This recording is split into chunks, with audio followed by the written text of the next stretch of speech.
गजाननं भूतगणाधिसेवितं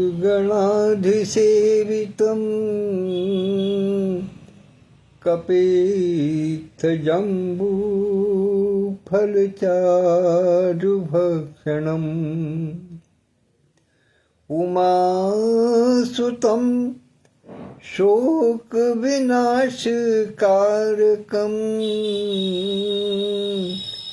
नमामि विघ्नेश्वरपादपङ्कजम्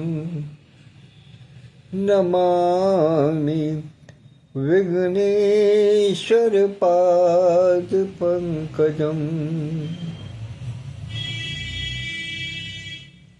वक्रतुण्ड महाकाय सूर्यकोटि समप्रभ निर्विघ्नं कुरु मे देव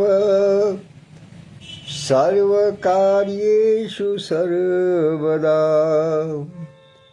सर्वकार्येषु सर्वदा।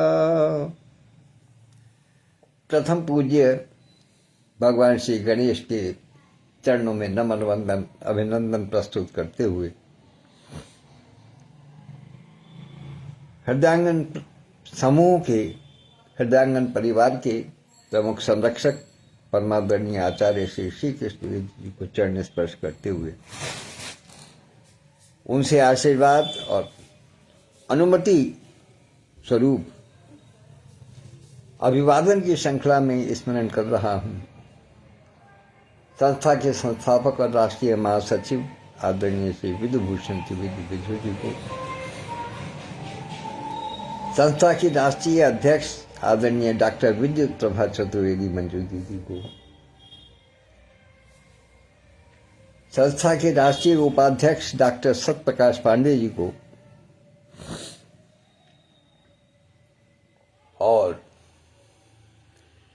हृदयांगन बीचिका नामक पटल को मूर्त रूप प्रदान करने वाले आदरणीय श्री हरिवाणी जी को, संरक्षक मंडल के सभी सदस्यों, समिति के तमाम पदाधिकारियों और हृदयांगन परिवार के छोटे बड़े बाल युवा नर वृद्ध नर नारी कनिष्ठ वरिष्ठ सभी सदस्यों को यथा योग्य अभिवादन प्रस्तुत करता हूं। और इस समय उपस्थित होने के लिए कथा प्रारंभ होने से पूर्व ही उपस्थित होने वाले 4 महानुभाव मुझे दृष्टिगोचर हो रहे हैं। सौभाग्य मेरा संस्था के राष्ट्रीय अध्यक्ष परम विदुषी आदरणीय डॉक्टर विद्युत प्रभा चतुर्वेदी मंजू दीदी, आदरणीय भावेशी आरती टंडन जी, मेरा ज्येष्ठ पुत्र अंकित और परम पूज्य आचार्य एवं श्री कृष्ण द्विवेदी जी के सुपुत्र श्री प्रांजल द्विवेदी, मेरा सौभाग्य अहोभाग्य कि आज इन सब गुणीजनों ने कथा के प्रारंभ से पूर्व ही मुझे आशीर्वाद देना, मेरा सहयोग करना का मन बनाया, इसके लिए बहुत बहुत आभार। आइए, कल आचार्य श्री स्वयं सम्मुख उपस्थित थे,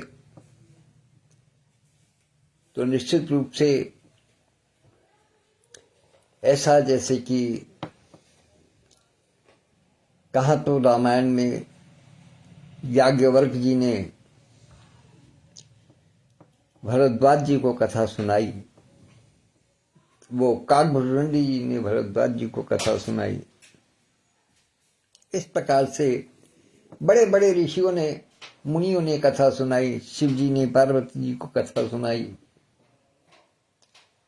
और यदि उल्टा हो जाए तो बड़ी विषम परिस्थिति पैदा हो जाती है। आचार्य श्री जो स्वयं रामकथा मर्मज्ञ हैं, बड़ी सुंदर रामकथा करते हैं, मैंने सुनी है उनकी रामकथा, कुछ अंक सुना है, पूरा सुनने का तो मुझे अभी तक सौभाग्य नहीं मिल पाया है, लेकिन सुमधुर वाणी गूढ़ रहस्यों के साथ में उनका उद्घाटन करते हुए जब वो राम कथा करते हैं तो वास्तव में हृदय में बड़ी शांति का अनुभव होता है।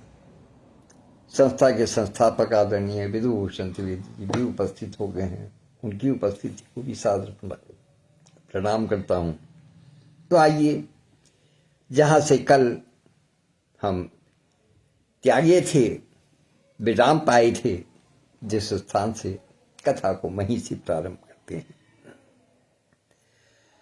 कि हो निशाचर जाई तुम कपटी पापी दो, हसे हु हमई सोले हु फल बहुली हसे हु मुनि को।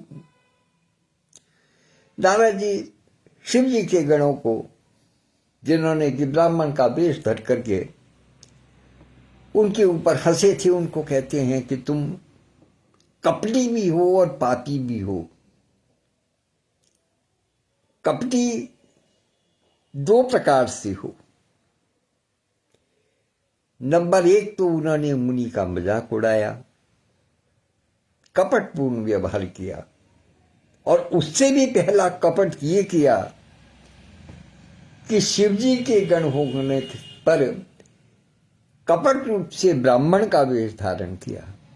इसे दो प्रकार से कपटी और पापी, जैसा कल निवेदन किया था कि ब्राह्मण का वेश धर करके ब्राह्मण से ये आशा नहीं की जाती, ये अपेक्षा नहीं रखी जाती कि वो कभी मिथ्या भाषण करे, और उन्होंने मिथ्या भाषण किया ब्राह्मण के वेश में। तो ब्राह्मण का मिथ्या भाषण करना अपने आप में बहुत बड़ा पाप है, क्योंकि उससे अपेक्षा ही नहीं बल्कि उसका दायित्व भी है ब्राह्मण का कि वो हमेशा अपने मुख से सत्य ही उच्चारित करे।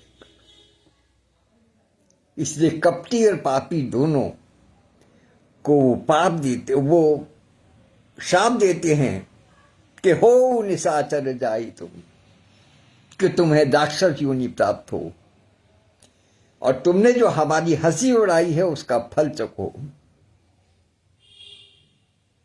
अब फिर किसी मुनि की हंसी करने की, उस पर व्यंग करने की प्रयास भी मत करना। तो पुनि जल दीख रूप निज पावा, तदपि हृदय संतोष नावा। फरकत अधर कोप मन माही, सपदि चले कमलापति पाही। सपदि चले कमलापति पाही। पुनि जल दीख रूप निज पावा। जल में जब उन्होंने अपना रूप देखा, शिव जी के गण ने कहा था कि आप दर्पण में देखिएगा, लेकिन दर्पण में नहीं, जब उन्होंने जल में अपना रूप देखा तो तदपि हृदय संतोष न आवा। उनके हृदय को तनिक भी संतोष नहीं आया, वो संतुष्ट नहीं हुए उस रूप को देख करके। जल में देखा उन्होंने तो उनको वही रूप दिखाई दिया जो कि वास्तव में श्री हरि ने उनको दिया था, जो वानर का रूप दिया था, जो भयानक देह दी थी, वो उनको दिखाई दी। उनके मन का जो संतोष है वो जाता रहा। जो उन्होंने विश्वास किया था प्रभु श्री हरि पर कि वो उनसे ही रूप लेकर के विश्व मोहिनी के स्वयंवर में जाएंगे और विश्व मोहिनी उनको वरेगी, वो तुष्टि भाव, वो संतोष भाव उनके हृदय से जाता रहा। और जब हृदय से संतोष भाव चला जाता है और व्यक्ति माया और मोह के वश में होता है, माया के वशीभूत होता है, और मोह के कारण जब उसको इच्छित वस्तु की प्राप्ति नहीं होती है तो मोह के बाद में फिर क्रोध उत्पन्न होता है। वहीं से फिर क्रोध उत्पन्न हुआ और फरकत अधर कोप मन माही, होठ कांपने लगे, पूरा अंग अंग उनका फड़क उठा क्रोध के मारे, होठ कांपने लगे और मन में क्रोध। अच्छा, क्रोध कभी चित्त में नहीं होता, क्रोध हमेशा मन में होता है, क्योंकि मन ही इस सारी मोह माया का कारण है। मन ही जब मोहग्रस्त होता है तब ही ये सारे कारण बनते हैं, कारक बनते हैं।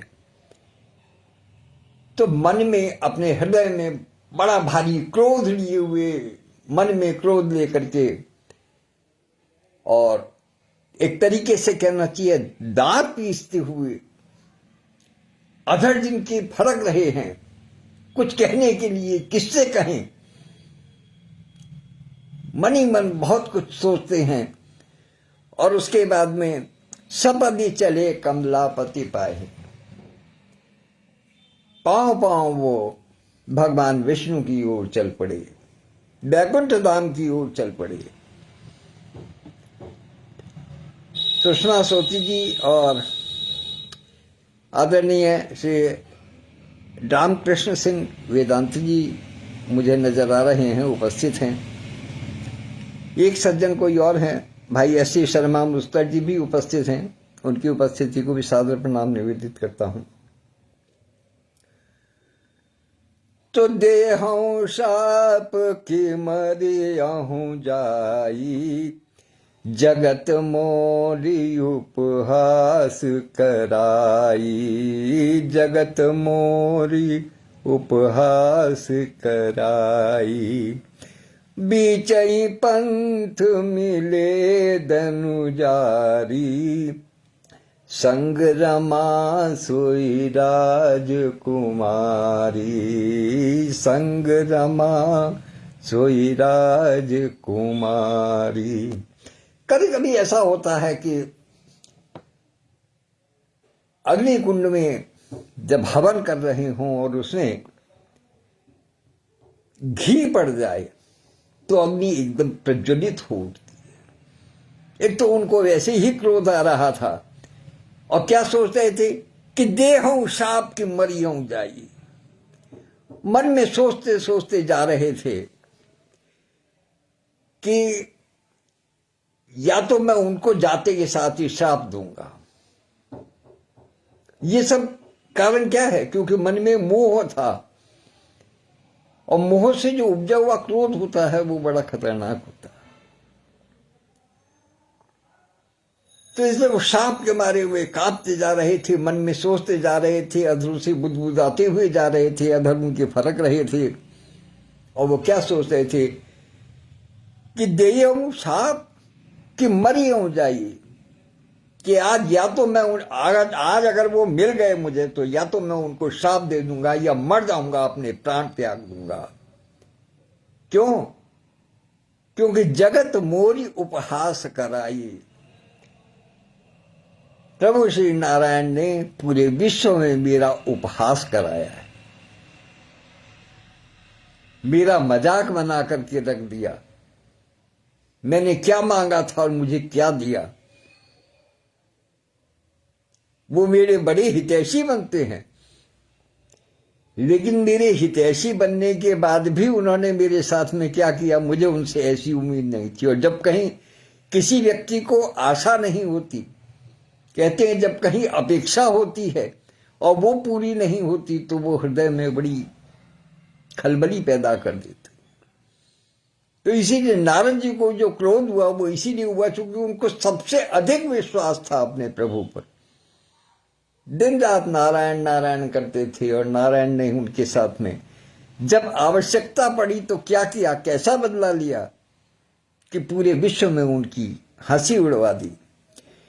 तो बीच ही पंथ मिले धनुजारी, संग रमा सोई राजकुमारी। जाते जाते मार्ग में ही उनको प्रभु श्री लक्ष्मी नारायण के दर्शन हुए। और लक्ष्मी नारायण अकेले नहीं थी, रमा लक्ष्मी माता भी साथ में थी, और साथ में वो राजकुमारी भी थी, विश्वमोहिनी राजकुमारी भी थी। तब उनके समझ में आ गया कि ओहो, ये इन्होंने मेरे साथ में क्या छल किया है कि जो राजकुमारी मुझे मिलनी थी उसको स्वयं ही वर्लाई, स्वयं ही उस पर मोहित हो गए। तब और ज्यादा गुस्सा आया उनको, और ज्यादा क्रोधित हो गई कि जैसे कहती है ना कि वो अपनों ने ही बाढ़ खा ली। तो वो स्थिति हो गई कि मैं जिस पर भरोसा किया, जिसको यानी कहना चाहिए कि रखवाली किसको किया, चोर को ही रखवाली में बैठा दिया, बिल्ली को ही दूध की रखवाली के लिए बैठा दिया। तो यही काम हो गया मेरे साथ, तो कि मैंने जिसको पाने के लिए उनसे रूप मांगा वो खुद ही उसको लेकर के चल दिए, और वो उनके क्रोध के बारे उनका तन बदन कांप उठा। तो बोले मधुर बचन सुर साई, मुनि कह चले विकल की नाई, मुनि कह चले विकल की नाई। सुनत बचन उपजाति क्रोधा, मायावश न रहा मन बोधा, मायावश न रहा मन मोहा। प्रभु श्री हरि ने नारद जी को देखते के साथ बड़ी मधुर वाणी में, मीठी वाणी में, सहज शांत स्वर में प्रभु जी ने नारद जी से पूछा कि मुनि कह चले विकल की नाई, कि हे मुनिराज, यो व्यथित होकर कि आप कहां जा रहे हैं, किधर जा रहे हैं, आपका गंतव्य स्थान कहां है, आप कहां जाना चाहते हैं। तो सुनत बचन उपजाति क्रोधा, माया बस न रहा मन बोधा। प्रभु की इतनी शांत, सहज और सुंदर वाणी को सुनकर के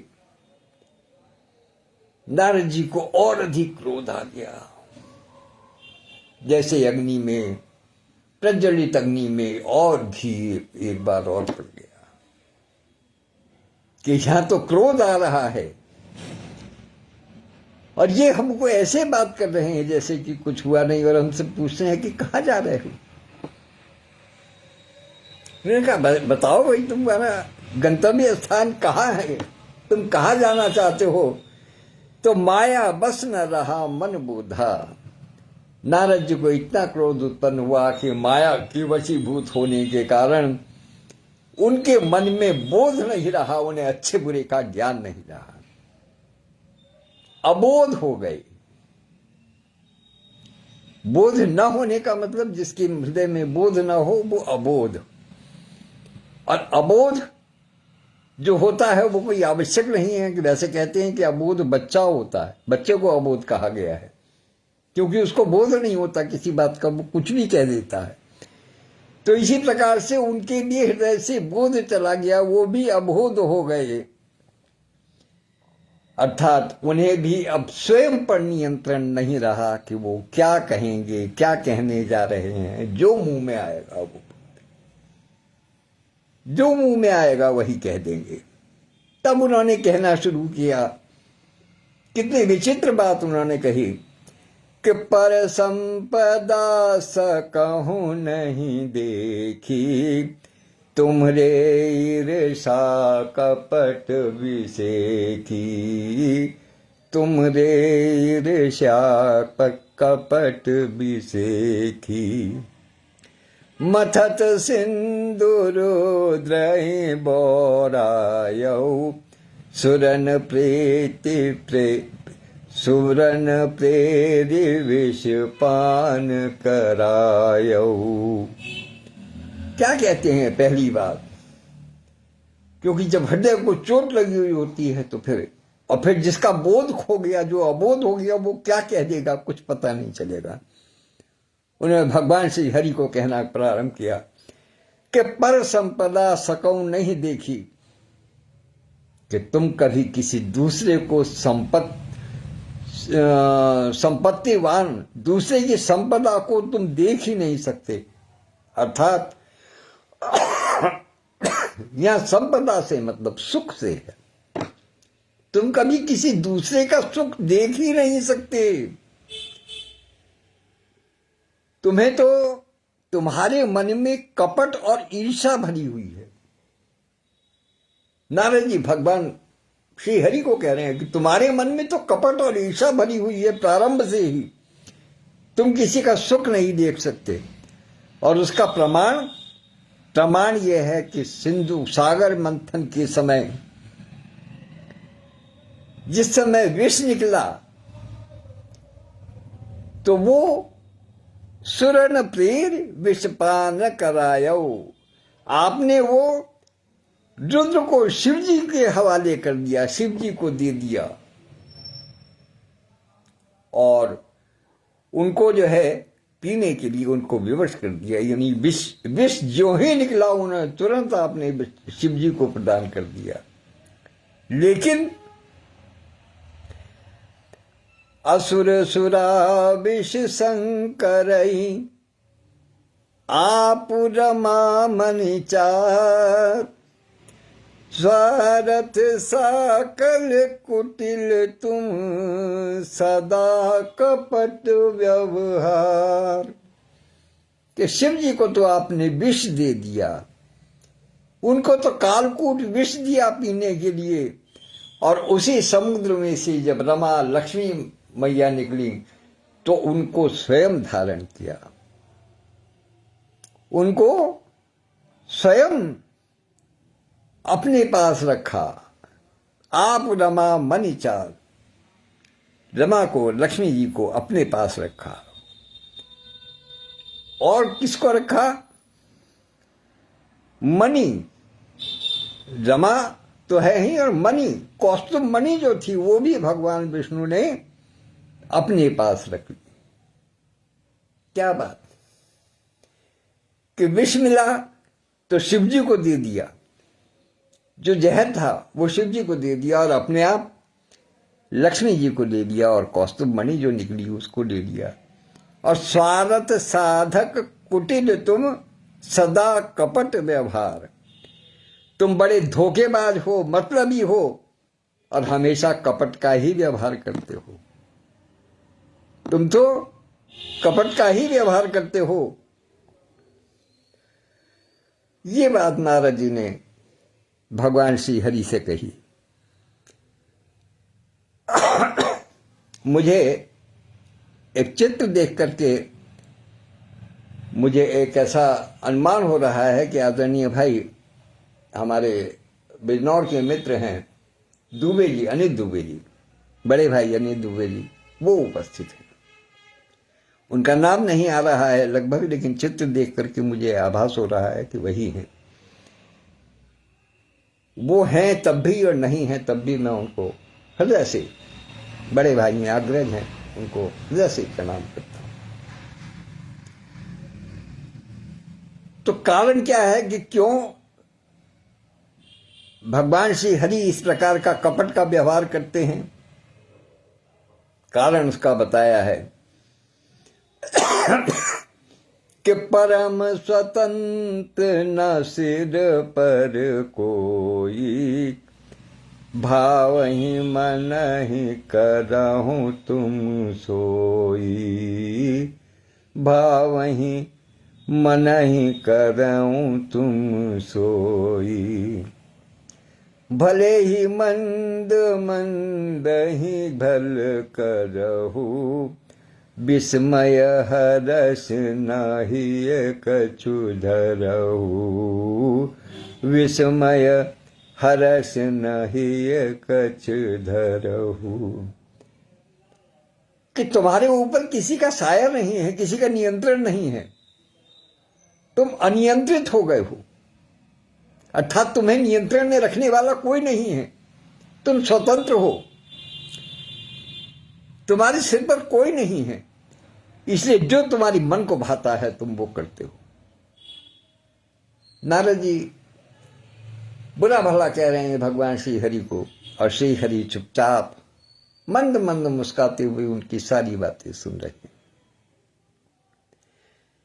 कहते हैं कि तुम परम स्वतंत्र हो, तुम्हारे ऊपर नियंत्रण रखने वाला कोई नहीं है, इसलिए जो तुम्हारे मन में आता है वो करते हो। और भले ही मंद मंद ही भलहु भल करहु, भले को बुरा और बुरे को भला कर देते हो, अर्थात दोनों ही स्थितियां।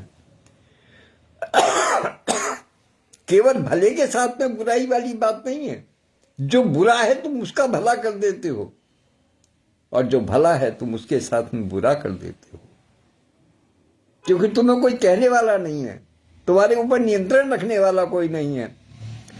और विस्मय हर्ष नहीं कछु धरहु, और ऐसा करते हुए तुम्हारे मन में ना कोई हर्ष होता है ना विषाद होता है, अर्थात तुम तटस्थ भाव से जो तुम्हारे मन में आता है वो तुम करते हो। तुम्हें निरपेक्ष होकर के तुम कुछ भी कर देते हो, जो तुम्हारे मन में आता है वो करते हो, तुम्हारे ऊपर कोई नियंत्रण नहीं है किसी का भी। और डहकी परिचय सब काऊ, अति असंक मन सदा छाऊ।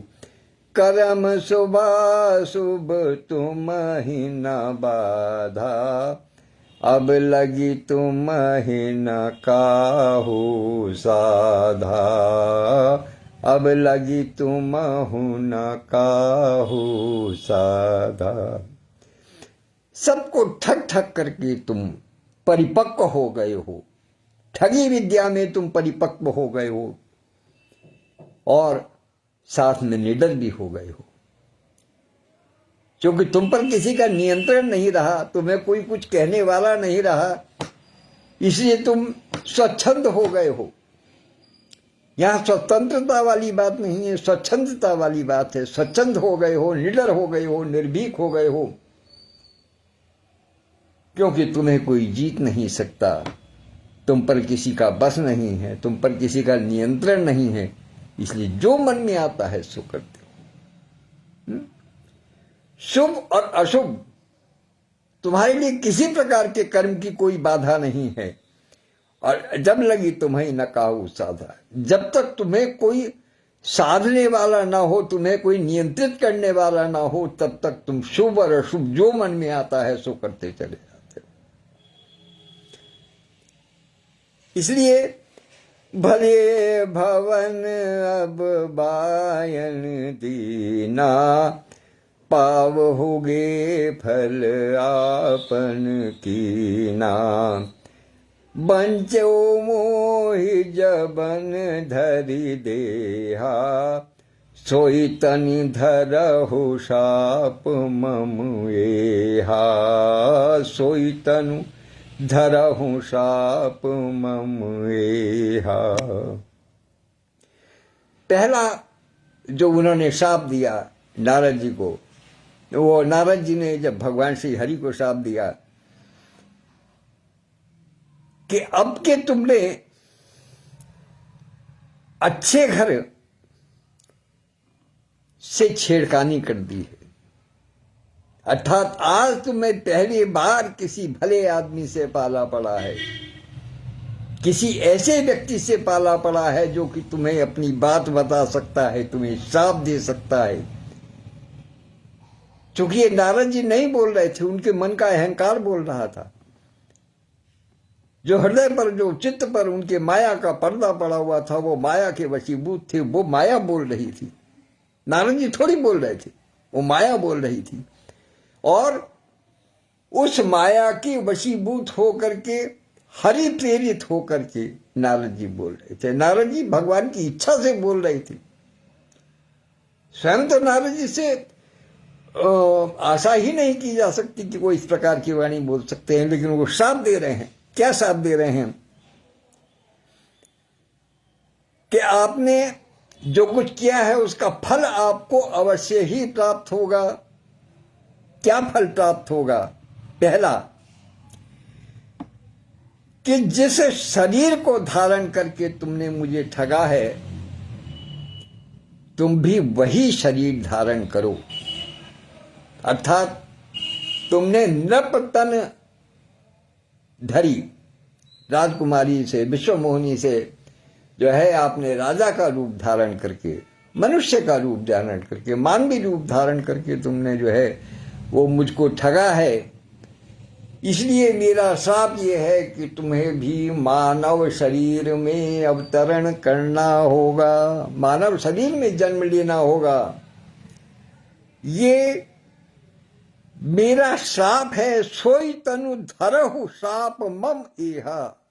ये मेरा श्राप है कि तुम्हें भी मनुष्य का शरीर धारण करना पड़े, तुम भी शरीर धारण करो। और केवल यही नहीं रुके, आगे भी कहते हैं कि कपयाकृति तुम कीनी हमारी, करियहि कीस सहाय तुम्हारी, करियहि कीस सहाय तुम्हारी।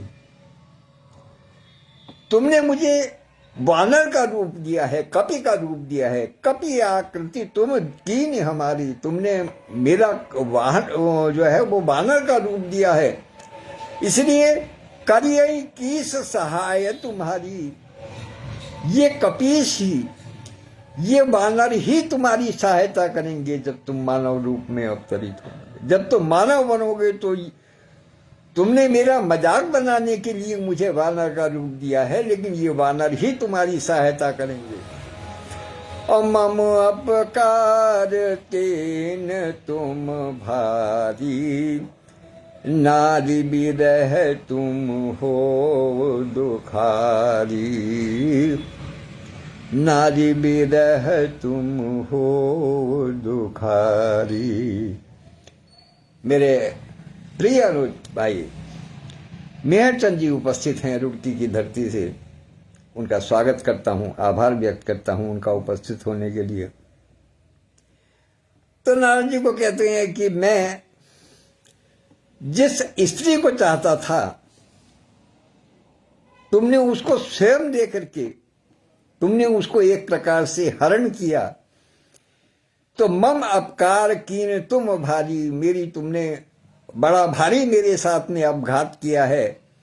और नारी विरह तुम होब दुखारी, जिस प्रकार से मैं नारी के विरह में दुखी हो रहा हूं, इसी प्रकार से तुम भी नारी के विरह में दुख पाओ। तुम भी नारी के विरह में दुख पाओ, ये मेरा श्राप है तुमको। कि शाप शीस धरी हरसिया, प्रभु बहु बिनती कीन। और निज माया के प्रबलता, करसि कृपा निधि ली। तो नारद जी ने उनको 3 शाप दिए। पहला, कि तुम्हें मनुष्य का शरीर मिले, नर्तन मानव शरीर मिले, राजा का शरीर मिले, मानव का शरीर मिले। दूसरा, जो तुमने मुझे वानर का रूप दिया है, जिसके कारण कि तुमने मेरी हंसी उड़वाई है, वही तुम्हारी सहायता करेंगे। और तीसरा, कि मेरा जो अपराध किया है आपने, जिस प्रकार से तुमने मुझे स्त्री के विरह में छोड़ा है, इसी प्रकार से स्त्री के विरह में तुम भी दुखारी हो, तुम भी दुख पाओ। तो कहते हैं कि साप शीस धरि हरषि ही। नारद जी के साप को प्रभु श्री भगवान ने, हरि ने अपने शीश पर धारण किया, स्वीकार किया उसको। कहते हैं कि जब कोई व्यक्ति कुछ दे, कुछ भी दे, चाहे कुछ दान दे, अपशब्द दे, जो इच्छा हो, जो जिसके पास होता है वही देता है। जिसके मन में प्रसन्नता होती है वो हमेशा प्रसन्नता देता है, जिसके मन में कष्ट होता है वो हमेशा कष्ट ही देता है दूसरे को। जो स्वयं कष्ट से पीड़ित है वो हमेशा किसी से साधारण भाषा में भी बात करेगा तो वो कहेगा कि मैं आपको एक कष्ट देना चाहता हूं, क्योंकि वो उसके पास केवल कष्ट ही कष्ट है और कुछ नहीं है। तो इसी प्रकार से नारद जी के मन में जो क्रोध था, जो उन्होंने शाप दिए, उसको भगवान श्री हरि ने शिरोधार्य किया कि अहोभाग्य कि मुझे आपने कुछ दिया, और हर्षि ही है, और चित्त में उनके हर्ष पैदा हुआ। प्रभु बहु विनती की, और भगवान श्री हरि ने उनकी अनेकों प्रकार से विनती की, और निज माया की प्रबलता करसी कृपा निधि लीन। और इतना सुनने के बाद में, इतने साप को अपने शीश पर धारण करने के बाद में, भगवान श्री हरि ने जो उनकी माया थी, माया जनित जो उन्होंने विकार उत्पन्न किए हुए थे, जो माया से माया नगरी बना रखी थी, जो विश्व मोहिनी बनाई थी, जो नारद जी के मन पर जो माया का वश चढ़ा हुआ था, उसको उन्होंने अपनी सारी माया को समेट लिया। अब ज्यों ही सारी माया को समेटा, तब तुरंत नारद जी के मन से माया का पर्दा हटने के साथ ही उनको सामने अपने आराध्य दिखाई देने लगे, नारायण दिखाई देने लगे। और वो माथा पकड़ करके बैठ गए कि हे भगवान, ये क्या हुआ, ये मैंने क्या कर दिया। अपने आराध्य को ही शाप दे डाला, और किसी को देता तो कोई बात थी, मेरी बुद्धि को क्या हुआ। कहते हैं ना कि बाद में सिर धुन धुन पछताने, बाद में सिर धुन धुन करके आदमी पछताता है जब कोई गलत कार्य अपने आप से हो जाता है। किसी बड़े के विरुद्ध, किसी पूज्य के विरुद्ध, अपने आराध्य के निमित्त जब कभी कोई पाप बन जाता है, कोई बुरा कार्य हो जाता है, जब कोई बुरी सोच उत्पन्न हो जाता है, तो फिर बाद में जब असलियत सामने आती है, असलियत कब आती है, जब माया का पर्दा हट जाता है, जब प्रभु अपनी माया समेट लेते हैं, तब समझ में आता है। वही स्थिति नारद जी की हुई। नारद जी परेशान हुए। अब क्यों परेशान हुए, अब इसकी भी बात बताएंगे। प्रभु ने इन सारे जो 3 शाप दिए, उन्होंने उनको क्यों ग्रहण किया, किस प्रकार से उन्होंने उसका अर्थ निकाला। देखिए, हर चीज का अर्थ होता है, हर चीज की विशेषता होती है। पहला उन्होंने कहा था, पहला जो उन्होंने शाप दिया था कि नृप तनुधारी, जैसा रूप धर करके आपने मुझे छला है, वही रूप आपको धारण करना पड़ेगा, अर्थात मनुष्य का शरीर धारण करना पड़ेगा, लेकिन नृप तनुधारी, अर्थात आपको जन्म राजा के यहां मिलेगा। तो प्रभु ने कहा कि अहो भाग्य, मन में सोचा कि अहो भाग्य, मुझे दरिद्रता में दिन नहीं बिताने पड़ने कि मैं संपन्न परिवार में पैदा होऊंगा। तो ये मेरे लिए शाप नहीं है, ये मेरे लिए वरदान के समान है। मुझे अपने एक गीत की मुखड़ा याद आ जाता है। वो मैं समझता हूं कि यहां विशेष रूप से उचित लगता है। एक दोहा गीत लिखा था बहुत पहले कि संतों के अभिशाप भी बन जाते वरदान, संतों के अभिशाप भी बन जाते वरदान, और होने होते सृष्टि में जब कुछ काम महान। जब भी कुछ सृष्टि में, इस ब्रह्मांड में कुछ महान कार्य होने होते हैं, कुछ बड़े कार्य होने होते हैं, तो संत लोगों के अभिशाप के कारण ही वो अभिशाप ही वरदान बन करके उभर आते हैं। तो इसी प्रकार से नारद जी का जो ये शाप, नारद जी ने जो ये शाप दिया भगवान श्री हरि को, ये भी वरदान बन करके साबित हुआ, क्योंकि इससे फिर भगवान श्री राम की उत्पत्ति का कारण बना। यह अभिशाप प्रभु श्री राम की उत्पत्ति का कारण बना। जिस राम के गुण को संसार युगों युगों से गाता चला आ रहा है, करोड़ों युगों से प्रभु श्री राम के कथा को, उनके चरित्र का वाचन करता सुनता चला आ रहा है, और कलयुग केवल नाम आधारा, सुमिर सुमिर नर उतरई पारा। उस राम की उत्पत्ति का कारण नारद जी का श्राप बन रहा है। तो संतों के अभिशाप भी बन जाते वरदान, होने होते सृष्टि में जब कुछ काम महान। तो ये अपने आप में एक महान कार्य होना था। तो पहला कि नृप तनुधारी आप जो है वो राजा के यहाँ पैदा होंगे, मेरे लिए अहो भाग्य होगा, मैं किसी दरिद्र घर में पैदा नहीं हुआ। दूसरा क्या कि होए शीस होए कपीस करिए कीस सहाय तुम्हारी, कि बानर ही तुम्हारी सहायता करेंगे। जिसको तुमने तुच्छ समझ करके जो रूप तुमने मुझे दिया वही तुम्हारी सहायता करेंगे। तो उन्होंने कहा हो भाग्य, राजा के यहां भी मान लिया पैदा होता और मेरे दुश्मन पैदा होते, मेरा कोई सहायक नहीं होता, तो फिर क्या होता है? क्योंकि ये मेरे लिए भी वरदान है कि कम से कम कोई तो मेरी सहायता करेगा। मैंने भले ही तुम्हारी बुराई के लिए कार्य किया हो, लेकिन तुमने मुझे इस श्राप में भी वरदान दे दिया कि मैं अकेला नहीं रहूंगा, मुझे कोई सहायक भी मिल गया है, भले ही कपि के रूप में मिला हो, लेकिन मुझे सहायक मिला। और तीसरी जो सबसे बड़ी बात थी कि मम अपकार कीन तुम भारी, नारी बिरह तुम हो दुखारी,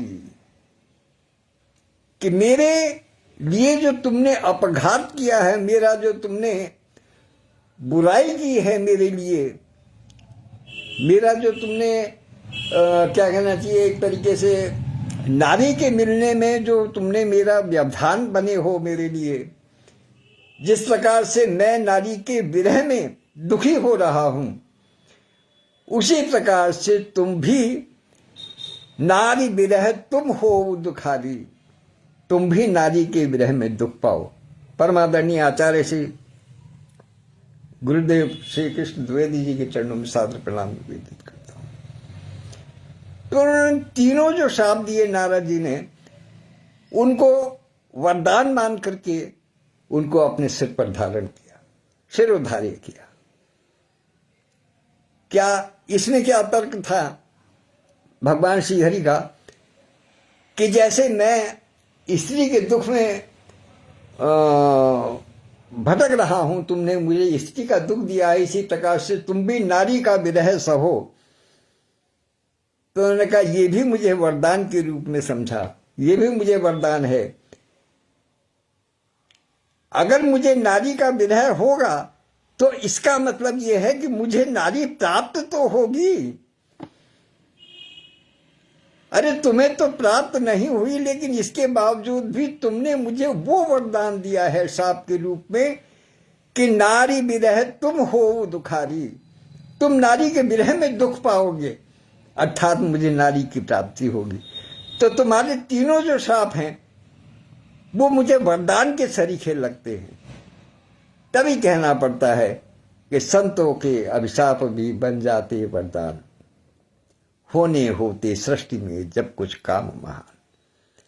तो इसलिए ये महान कार्य के होने के लिए जो है ये एक वो बनी, कारण बनी। तो जब हरि माया दूरी निवारी, नहीं तह रमा न राजकुमारी, तब मुनि अति सभीत हरि चरना, गहे गहे पाहि प्रणतारति हरिना, गहे पाहि प्रणतारति हरिना। बहन अंजलि डुडेजा पौड़ी से उपस्थित हैं, उनकी उपस्थिति को सादर प्रणाम करता हूं।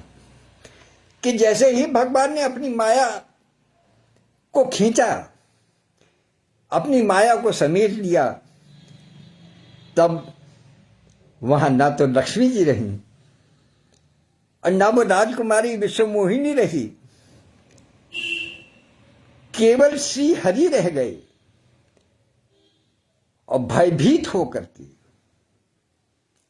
पश्चाताप करते हुए नारद जी ने तुरंत प्रभु श्री नारायण के चरण पकड़ लिए, उनके पैरों में गिर करके बार बार क्षमा मांगने लगे कि हे प्रभु, ये मुझसे कैसा अपराध बन पड़ा कि मैं आप ही को पूछता हूं, आप ही मेरे आराध्य हैं और आप अपने आराध्य को ही मैं श्राप दे बैठा। मेरी बुद्धि को क्या हो गया? मेरी बुद्धि तो कुंठित हो गई। हे प्रभु, मेरी रक्षा कीजिएगा।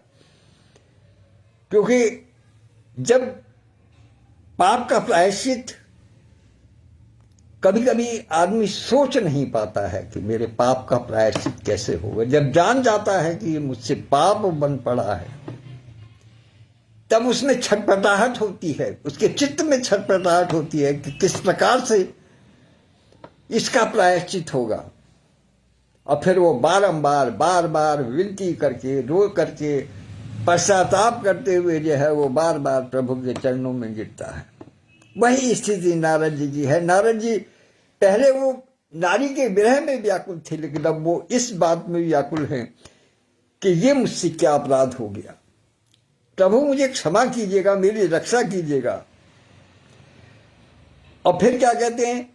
किम हो मम शाप कृपाला, मम इच्छा कह दीन दयाला, मम इच्छा कह दीन दयाला। मैं दुर्वचन कहे बहु तेरे, कह मुनि पाप मिटहि किमि मेरे, कह मुनि पाप मिटहि किमि मेरे। कि हे प्रभु, आप तो सर्वज्ञ हैं, सर्वसमर्थ हैं। आपके लिए क्या छुपा है? आपके लिए क्या आपके लिए करने योग्य नहीं? आप सर्वथा समर्थ हैं, सक्षम हैं, आप कुछ भी कर सकते हैं। मेरी विनती है कि मैंने जो आपको श्राप दिए हैं वो झूठे हो जाएं। मेरे शापों को आप झूठा कर दीजिएगा।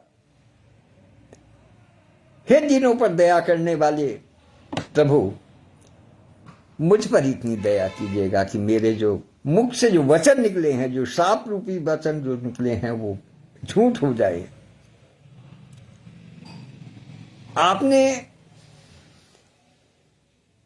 मैंने आपको न जाने कितने खोटे वचन कहे हैं, कितने बुरे वचन कहे हैं, दुर्वचनों का प्रयोग किया है मैंने आपके प्रति। ये मुझसे जो पाप बन पड़ा है, ये कैसे मिटेगा? पश्चाताप कर रहे हैं नारद जी।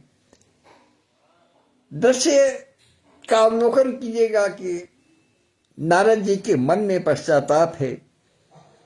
दंडवत प्रणाम की मुद्रा में प्रभु श्री हरि के चरण पकड़ के नारद जी धरती पर पड़े हुए हैं। नेत्रों से अश्रु बह रहे हैं, पश्चाताप के आंसू बह रहे हैं, और उन पश्चाताप के प्रेमाश्रुओं से प्रभु श्री हरि के चरणों का प्रक्षालन कर रहे हैं। मन में ऐसी उत्कट वितृष्णा सी है कि क्या करूं। जैसे कभी कभी ये कहते हैं ना कि मनुष्य की किसी स्थिति में इच्छा होती है कि ये क्या बन पड़ा है, धरती फट जाए तो मैं उसके अंदर समा जाऊं। वो स्थिति इस समय न रही कि क्या करूं।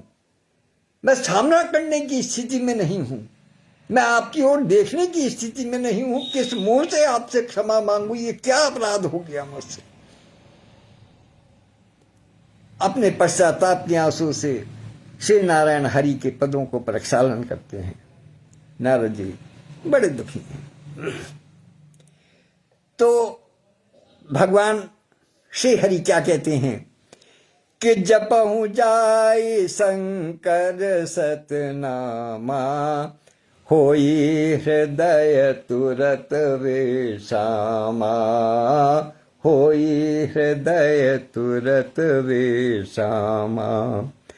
को नहीं शिव समान प्रिय मोरे, अस पर तीति तजऊं जनि भोरे, अस पर तीति तजऊं जनि भोरे।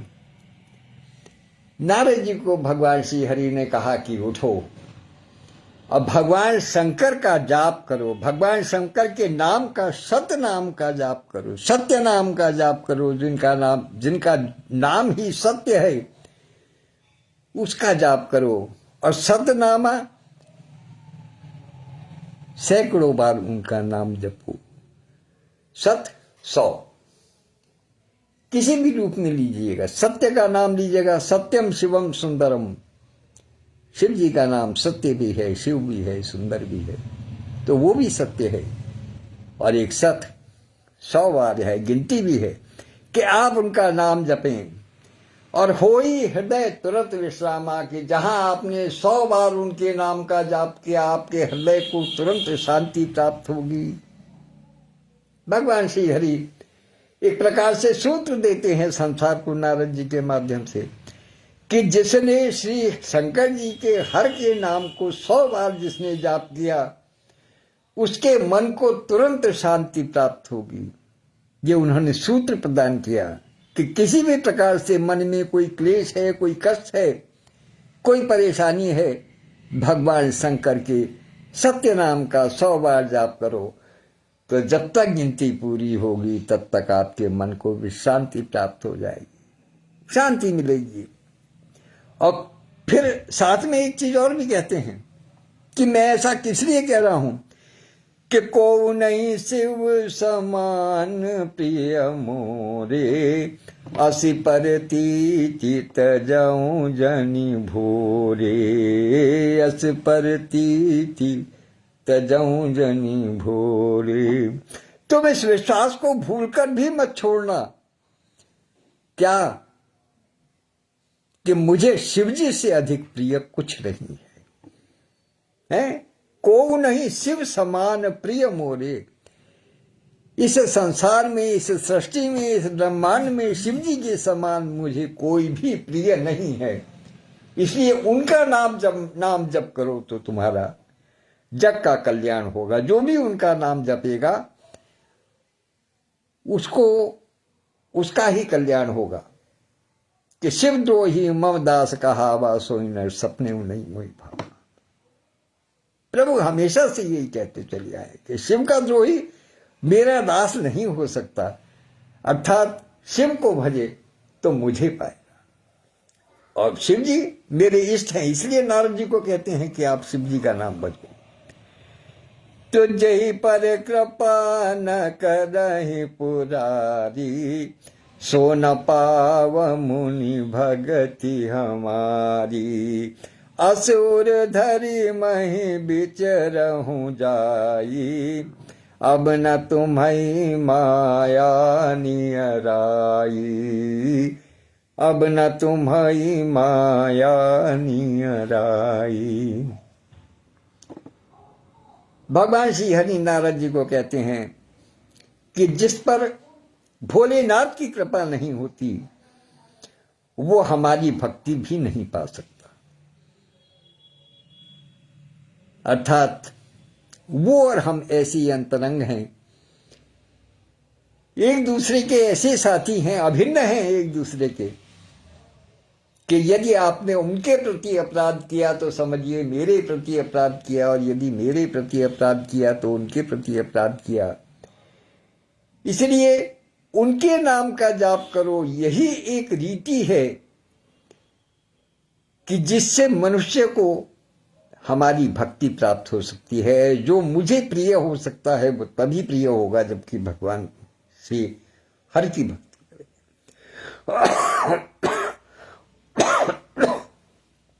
तो असुर धरी मही विचरऊ जाई। और ऐसी बात को विचार करके, ऐसे मन में इस धारणा को धारण करके तुम पृथ्वी पर जाओ, विचरण करो, इस ब्रह्मांड में कहीं भी विचरण करो। और यदि इस बात को हृदय में गांठ बांध करके रखोगे, श्री शिवजी महाराज के नाम का जप करते रहोगे, तो अब न तुम्हें माया नियराई। मेरी माया से, मेरी माया कभी भी तुम्हारे पास भी नहीं फटकेगी। तुम माया के वशीभूत में कभी नहीं हो सकते। कैसे होगे?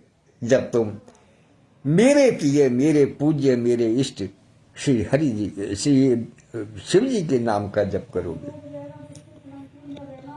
तो बहुविधि मुनि ही प्रबोधि प्रभु, तब भय अंतर्धान। सत्यलोक नारद चले, करत राम गुणगान। नारद जी को भांति भांति विविध प्रकार से उनको उपदेश देते हुए प्रभु यहां पर अंतर ध्यान होते हैं। और नारद जी सत्यलोक, सत्यलोक कौन है? ब्रह्मलोक, उनके पिता का। सत्यलोक, मृत्युलोक, जो धरती है जिस पर जीवित प्राणी चलते फिरते दिखाई देते हैं, जो कष्टों से भरे हुए हैं। क्योंकि कहते हैं कि मनुष्य को यदि अपने कष्ट को कम करके देखना हो या अपने कष्ट को अगर भुलाना हो, तो ऐसे लोगों के बीच में जाएं जो कि कष्ट से परेशान हैं, जो कष्ट पा रहे हैं। उनके बीच में रहोगे तो आप अपना कष्ट भूल सकते हो।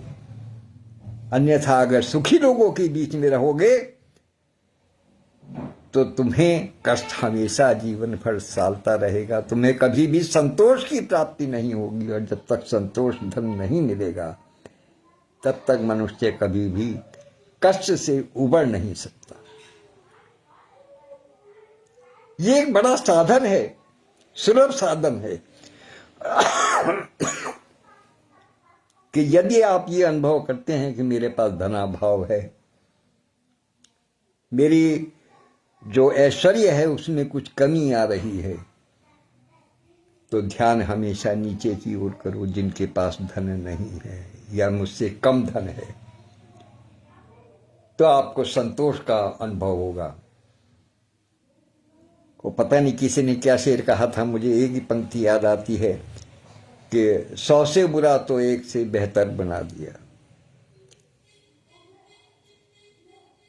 कि भले ही 100 लोगों से नीचे हूं, लेकिन किसी एक से तो ऊपर उठा हुआ हूं। जब नीचे देखूंगा तभी मुझे ये पता चलेगा, ऊपर को देखूंगा तो हमेशा कष्ट में रहूंगा। इसलिए नीचे पृथ्वी पर जाकर के जो कष्ट से जो जीव मर रहे हैं, जो कष्ट पा रहे हैं, उनके बीच में रहोगे तो तुम्हें अपने हृदय का कष्ट जो है वो कम अनुभव होगा। इसलिए वो कहते हैं कि सत्यलोक नारद गए, नारद चले, करत राम गुणगान। प्रभु श्री राम के गुणों के बखान करते हुए नारद जी राम राम जपते हुए, प्रभु नारायण नारायण करते हुए सत्यलोक को चल दिए, ब्रह्मलोक को गए। और इस प्रकार आज यहीं विश्राम लेते हैं। मैं समझता हूं कि आज समय बहुत अधिक हो गया है, सबसे अधिक हुआ, आज पूरा 1 घंटा हो गया है। परमादरणीय आचार्य श्री गुरुदेव के चरणों में सादर प्रणाम निवेदित करता हूं। और उनसे जो मेरी अल्पज्ञता के कारण जो कुछ मुझसे गलत त्रुटिपूर्ण जो व्याख्या अगर कुछ हो गई हो तो उसके लिए क्षमा मांगता हूं। और सबसे बड़ी बात ये कि आप मेरे पूज्य हैं, आपके मार्गदर्शन में आप जैसे संतों के मुख से ही सुनते सुनते कुछ मन में बैठ जाता है तो वही कुछ कह लेता हूँ। इसलिए यदि कोई त्रुटि हुई हो तो मुझे क्षमा कीजिएगा और मुझे सुधार के लिए कोई संकेत अवश्य दीजिएगा ताकि मैं अपने वाचन में या जो कुछ भी मैं प्रस्तुत कर रहा हूँ उसमें कुछ और सुधार कर सकूं। तो मैं आपका आशीर्वाद स्वरूप समझ करके उसको शिरोधार्य करता हूँ। और इस समय जो भी उपस्थित हैं देहरादून के हरिशरणम में या आचार्य श्री के स्थान पर जहाँ वो हैं, अभी मुझे तंजुल भाई भी दिखाई दिए थे, वो भी उपस्थित थे। बिजनौर में अंकित के मोबाइल से जो भी 2-3 लोग कुछ लोग सुनते हैं, एक छोटी बच्ची है, हमारी मोहल्ले की बिटिया की बेटी है, छोटी सी 1 साल की। वो अभी कुछ जानती नहीं, बोलती नहीं, समझती नहीं, किंतु अंकित बता रहे थे कि वो बड़ी प्रसन्न होकर के सुनती है। तो ये संस्कार की बात है। ईश्वर उसको आयु प्रदान करे, स्वास्थ्य प्रदान करे, प्रसन्नता प्रदान करे, संपन्नता प्रदान करे। और शुक्लाखेड़ा धाम जिसका नाम ही धाम है, उस पवित्र माटी को, चंदन की माटी को सादर प्रणाम करता हूँ। वहाँ जो भी उपस्थित हैं उन सबकी उपस्थिति को सादर प्रणाम निवेदित करता हूँ और सबको सादर आभार व्यक्त करते हुए अपनी वाणी को आज यहीं विराम देता हूँ। कल पुनः इसी समय फिर उपस्थित होगा, तब तक के लिए आज्ञा दीजिएगा। जय श्री राम, जय जय सिया राम।